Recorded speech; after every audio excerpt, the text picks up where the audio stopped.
Hypermine.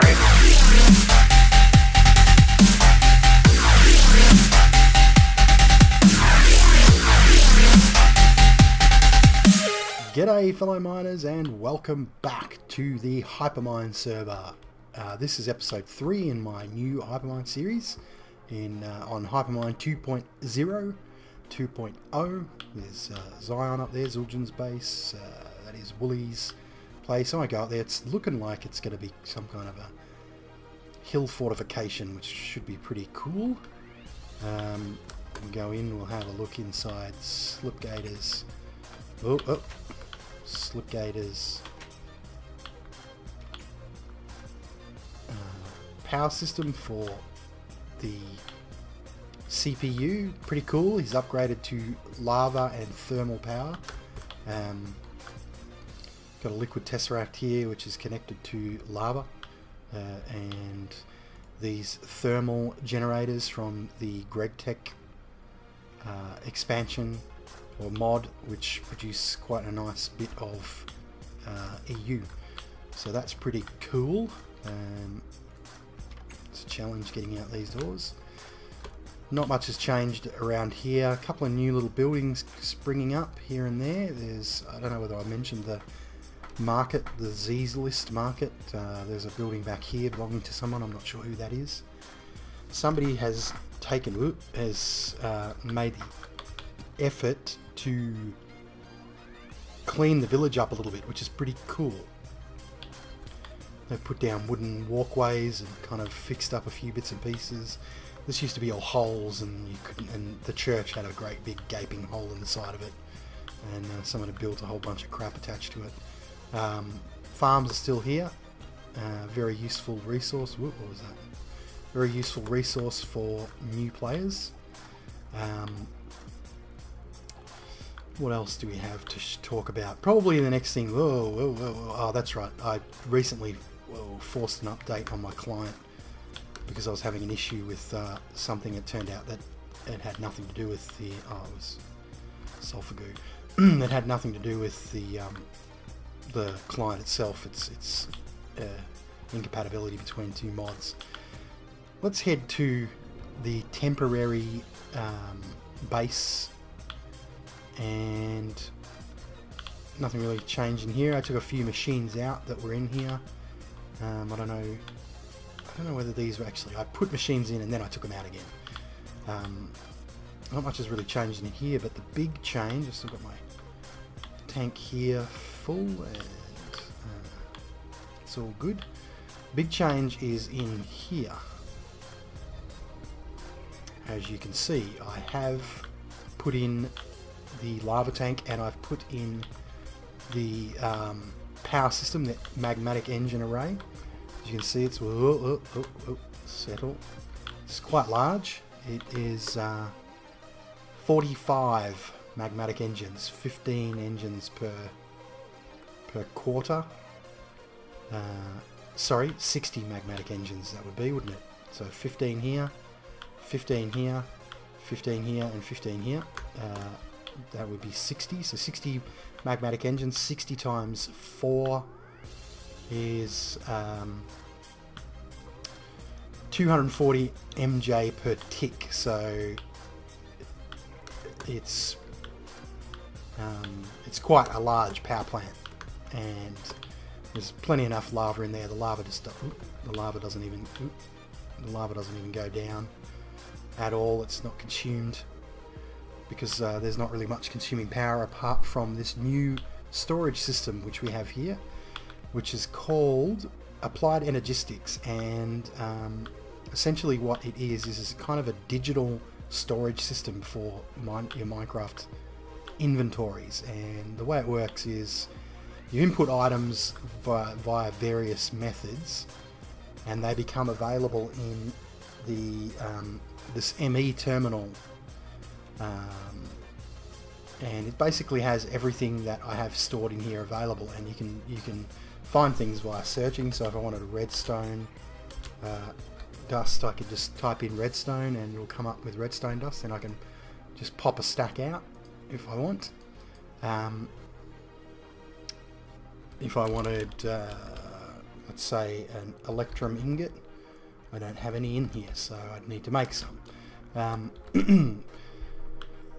This is all controlled by this machine here, which is called an ME controller, and it is powered by an energy tesseract underneath, which is connected to or linked to one of the 2 tesseracts I have on there. Now the items, where are they stored? They are stored in these fellows here, these storage devices. They're essentially like a disk drive. So I could take this out, and this disk drive contains 31,600-ish items. And I can take that out and I can put that into another applied energistics network, or ME network as they're known, and it will automatically give me access to all those items. So you can see that there's a world of possibilities with this, and there is lots of stuff that you can do that will automate the system. You can see back here there's an ender chest, which I've privatized with the use by applying a diamond to the latch of the ender chest. That ender chest is connected to another ender chest in my quarry, which is in the mining world, and the quarry's off at the moment because I've actually run out of room in my inventory. This is my first quarry, or second quarry, that I've finished. I need to make some more storage. It's taking a little while for the chunks to load, but you can see it goes all the way down to bedrock. We deliberately made a mining world with this blue crystal clusters in it for using Mistcraft, so that we don't quarry the living daylights out of our general overworld. And it causes a lot less lag having these big quarries on the flat world with no liquids. There's no lava or water to cause lag or overusage of the CPU. So my quarry feeds items, it voids the various garbage, and then it feeds items into the ender chest, and the ender chest is back in the end, and back in the nether, and we get a little bit of lag after teleporting, and it is sitting on top of this thing here, which is called an ME import bus. And what that does is it takes any items that are in an inventory it's attached to and feeds them into the network to be stored in these things here. So we have all our ores and all our goodies. So if we won't find any iron ore, because that's the beauty of this system. Well, there's some nether iron ore, but we won't find any regular iron ore, because what happens is as soon as the iron ore gets into this system is told to send the ores to, to these pulverizers over here. So each one of these pulverizers has what they call an export bus attached to it. And this is probably a little bit confusing, but bear with me. And I've set it up so that this export bus will put iron ore into this pulverizer. So the pulverizer pulverizes the iron ore, turns into pulverized iron, and with a chance of pulverized ferrous metal.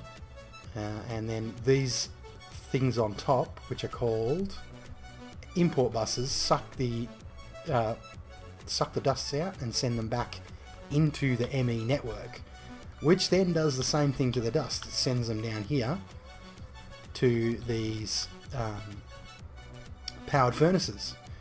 So whenever ore gets fed into this system, it is automatically processed. It's automatically pulverized, all the ores that come in, and then it's automatically oh, you cheeky bugger.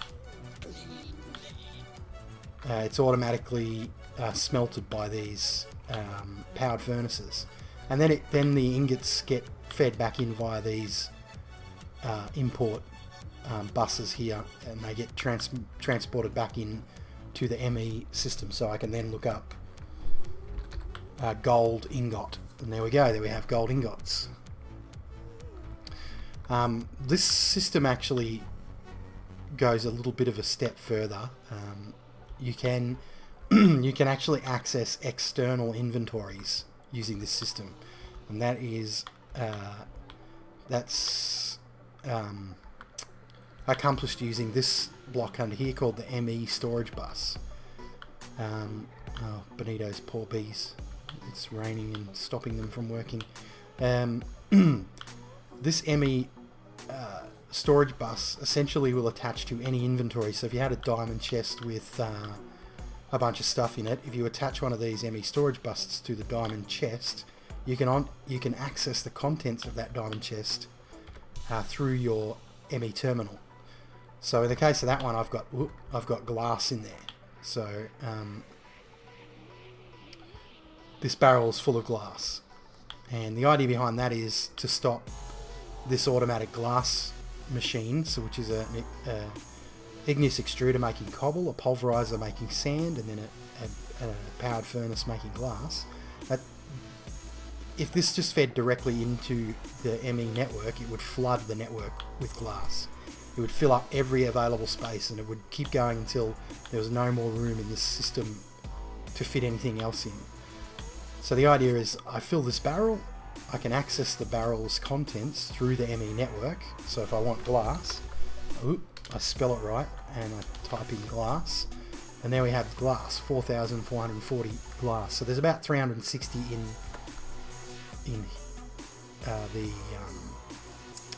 this ME, one of these ME storage blocks, which I might sort out. I might take that out because I don't need glass in this system. So yeah, you could do all sorts of little nice things like that.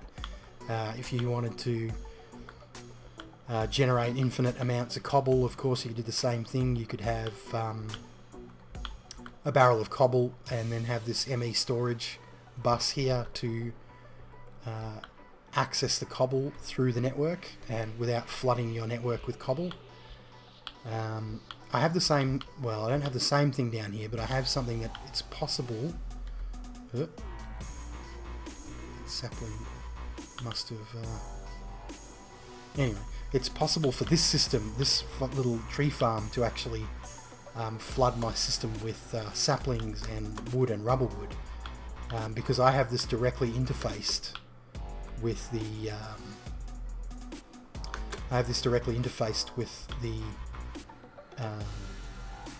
ME storage network, so that could be a bit of a problem. I'm thinking I might change this interface here from a import bus to a storage bus, so that when this chest is full of rubber and saplings and so forth, then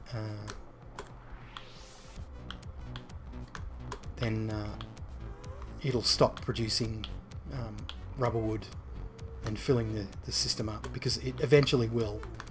There's already about 5,000 if we search on rubber.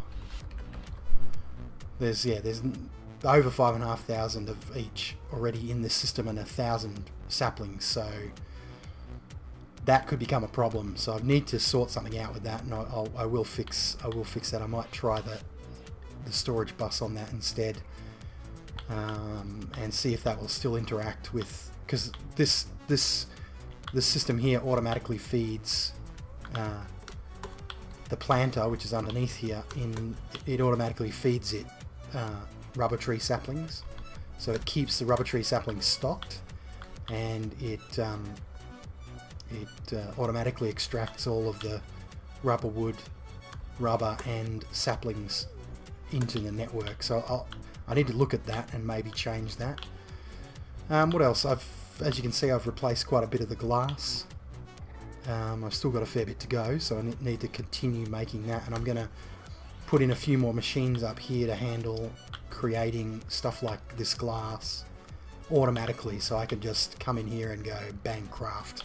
Give me 64, or give me 200, or give me 1,000, or whatever I need, and it'll craft it for me. I also need to set up a crafting recipe for these ME storage devices. So yeah, that's pretty much it for this episode, guys. I hope you enjoyed the ranting, the talking and talking and talking. And if you have any any sort of queries about the Applied Energistics mod, feel free to leave a comment, or better yet, Slipgator has done a mod spotlight, so I'll include the link to that in my description, and I'll probably have it as the featured video for this episode. So go over and check that out. He knows quite a lot about this. I couldn't have done this system without his help. He's given me a lot of feedback and information on how to handle this stuff. So yeah, definitely check out his videos and check out his spotlight video of the mod. If you like the video, of course, thumbs it up, give it a like. It's very helpful. It gives me a little bit more. Every like I get gives me a little bit more exposure, and you know, it's nice to be loved.